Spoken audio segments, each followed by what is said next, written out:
Hello beautiful people, and welcome to a Warlords of Draenor Restoration Druid guide for patch 6.0.3.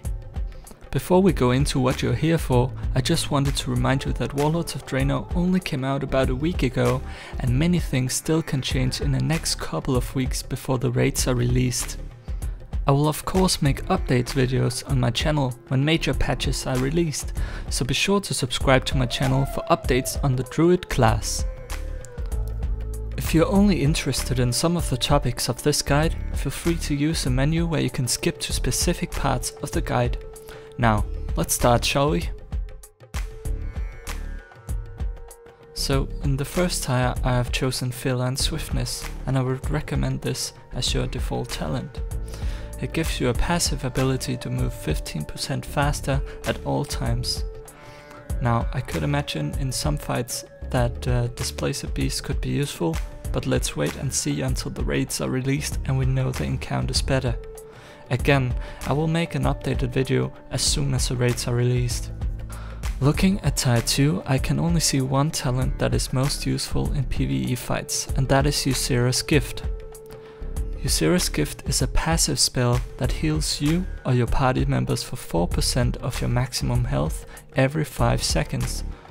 Who it heals depends on if you are at full health or not. In the third tier there is 3 different crowd control spells. It is totally situational what you choose here, so I recommend trying out different ones as you step up the ladders in the dungeons and raids. I generally like to use Typhoon to knock back adds if they're on me. In the fourth tier I have chosen Incarnation as my talent since I find it most useful in fights or situations where I need burst healing. It increases all healing done by 15%, increases your armor by 120 and improves some of your spells for 30 seconds. Soul of the Forest could also be viable in some encounters, but at this time my playstyle is mostly leaned towards Incarnation. Don't even think about using Force of Nature. So the fifth tier is again 3 crowd control spells and is like the third tier, totally situational. My default talent here is Ursul's Vortex. In tier 6 I have chosen Nature's Vigil since it is simply the best for healing. It is a 90-second cooldown that causes all single target healing to also damage nearby enemies for 30% of the healing done. It also makes all single target healing and damaging spells heal a nearby and friendly target based on the amount. If you want to have more hybrid potential, I would recommend Heart of the Wild, which makes you able to work as a tank or DPS for 45 seconds. It also increases healing done by 35%. So tier 7 is a new tier in Warlords of Draenor. I recommend you use Germination right now. This allows you to apply 2 rejuvenations on a target and increases the duration of rejuvenation by 3 seconds.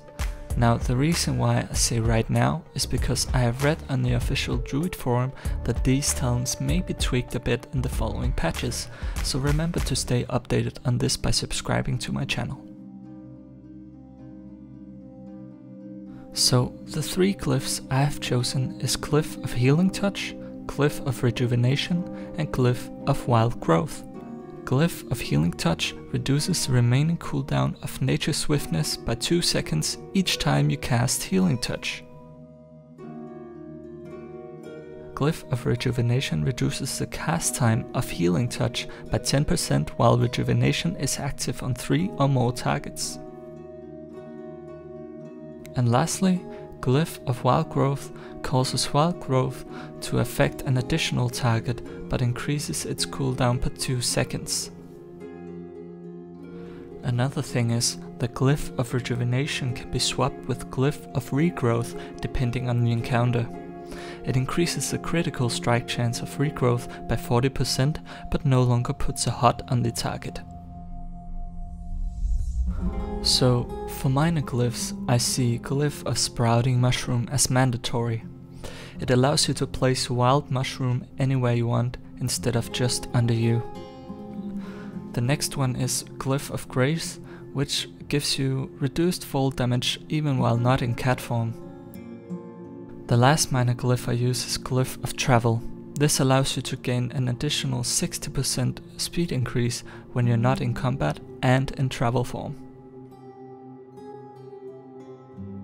So for stat priority, we see it as Intellect first, Haste, Mastery, Multi-Strike, Crit, Versatility, and then Spirit.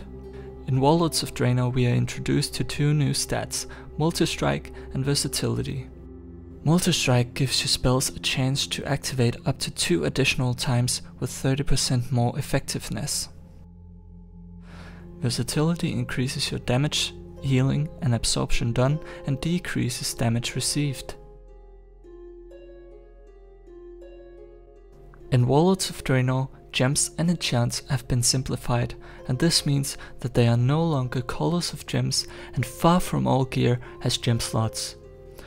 This also means that the Resto Druid now only have 1 gem to use. This gem is called Greater Haste Talented and simply gives you 50 haste. In Warlords of Draenor, enchants now only can be applied to your neck, cloak, ring and weapon. It also only boosts 1 secondary stat besides weapon.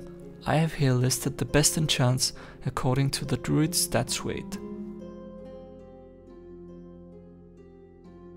I hope you guys enjoyed this Resto Druid guide, and I will soon put out another video of the Resto Druid's rotation and include some example video footage. So once again, be sure to subscribe to the channel, and if you found this video useful in any way, please give it a thumbs up.